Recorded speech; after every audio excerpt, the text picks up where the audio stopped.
Hello, my name is Michelle Gore. I and my husband Miles Gore are the voices behind the Gore Vidal Now Facebook and Twitter accounts. As a brief introduction of how we came to do both of these pages and why we are involved in them, I will give you the following account.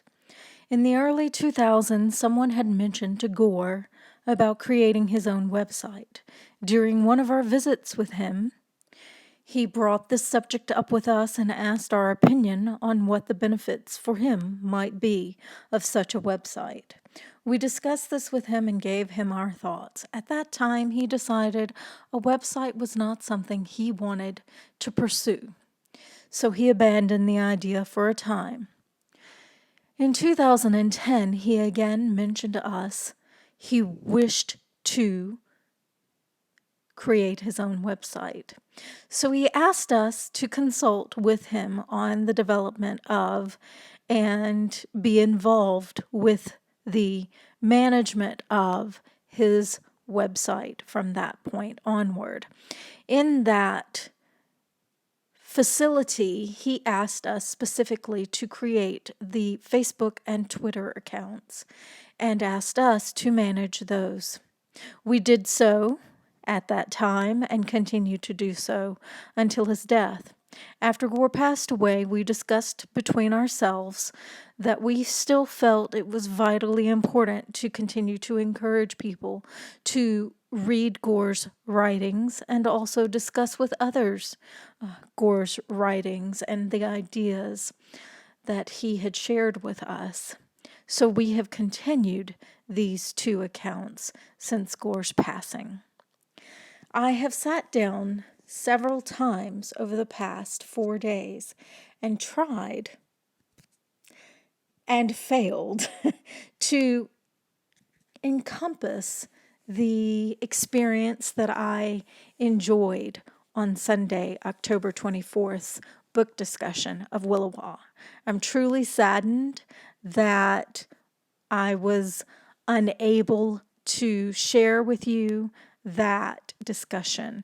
It was delightful for me, and I believe that all of you would have enjoyed that much greater than this unfortunate format of just me speaking with you. I hope that those others that were involved in our discussion do engage with this particular post and also share with you their thoughts about the subjects that I will discuss with you. Because I truly think the beauty of that was the give and take and sharing and agreeing with new ideas that were presented to all of us during the discussion. Since I've had such a hard time shortening 90 minutes of discussion, I thought I would just take one topic for today in this particular video and discuss that. And so today I want to discuss Gore's sources and inspiration for Williwaw with you. And we will begin with where Gore was when he began to write Williwaw and what he was doing. And Gore was with the U.S. Army during World War II, and he was a warrant officer, first mate, assigned to a freight supply ship in the Aleutian Islands. So already you can see how that might have inspired the writing of Williwaw.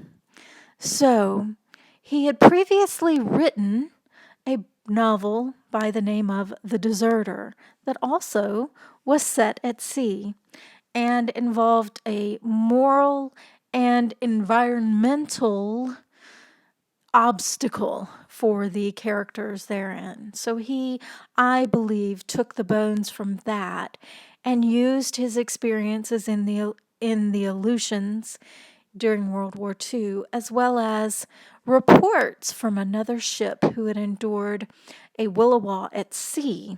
He had endured the same Williwaw while in port, but he used their experiences at sea to oblige his characters to endure during the novel of Williwaw. So all of these inspired his writing. In Gore's 2003 preface that he wrote for the republication of Williwaw, he mentions that often when discussing Williwaw, people mention him being inspired by Hemingway or Conrad, and he sort of disregards those and says he does not see that. But he does admit that he indeed was inspired by Stephen Crane's The Red Badge of Courage. He said he read Crane's Red Badge of Courage specifically for tone and for literally color. So he definitely admits that he owes Crane a great debt of inspiration. Gore began to write Williwaw while he was still stationed in the Aleutians. He was also for a short time in hospital in California and continued to write a little bit while he was there. Later, he was stationed at Camp Gordon Johnson on the Gulf of Mexico. And the previous night, he had watched Boris Karloff's Isle of the Dead. He was a rather large fan of Boris Karloff's The Mummy and Boris Karloff himself. So this particular next day, he was officer of the day. There was a storm approaching them from the Gulf of Mexico, and he was alone in an empty headquarters, and he describes the fluorescent lights shining on the typewriters in the room, and he says he brought out his ledger and began to write. He said that first the sound came to him. So he began to hear the voices, and then the characters appeared to him, and the story began to flow. I find that very interesting in that the very first sentence that he writes of the novel is sound.